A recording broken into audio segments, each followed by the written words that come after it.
ശ്രീമന്നാരായണീയം ദശകം 1 ശ്ലോകം 5. ഓം ശ്രീ ഗുരുഭ്യോ നമഃ. നിർവ്യാപാരോപി നിഷ്കാരണമജപദസി യൽക്രിയാമീഷണാഖ്യാം പീനേ ബോധേതി ലീന പ്രഗതിരസതി കൽപ്പാതി കൽപ്പാതികാലേ തസ്യാ സംശുദ്ധമംശം കമപി തമതിരോദ്ധായകം സത്വരൂപം സത്വം ധൃത്വാ ദദാസി സ്വമഹിമാ വിഭാവഗുണ്ട വൈകുണ്ഠരൂപം. സർവത്ര ഗോവിന്ദ നാമ സങ്കീർത്തനം.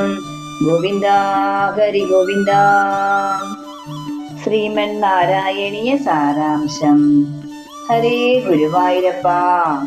അല്ലയോ അജനായ ഭഗവാനേ, അങ്ങ് യാതൊരു വ്യാപാരവും കൂടാത്തവനാണെങ്കിലും ഭീഷണാഖ്യയായ ക്രിയയെ യാതൊരു കാരണവും കൂടാതെ ചെയ്യുന്നു.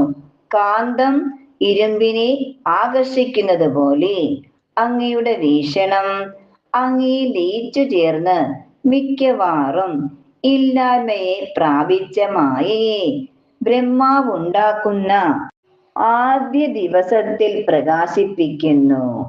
അല്ലയോ വൈകുണ്ഠവാസിയായ ഭഗവാനെ, അങ്ങയുടെ യോഗ ഐശ്വര്യ വൈഭവത്താൽ തടസ്സമില്ലാത്ത ശക്തിയോട് കൂടിയിരിക്കുന്ന അങ്ങ് ഒന്നിനെയും മറയ്ക്കാത്തതും പരിശുദ്ധവും സത്വഗുണരൂപമായ മായയുടെ ഒരംശത്തെ സ്വീകരിച്ചിട്ട് മുൻ ചൊന്ന പ്രകാരമുള്ള ലീലാവിഗ്രഹത്തെ സ്വീകരിക്കുന്നു. സർവം കൃഷ്ണാർപ്പണമസ്തു. ഹരേ ഗുരുവായൂരപ്പ ശരണം.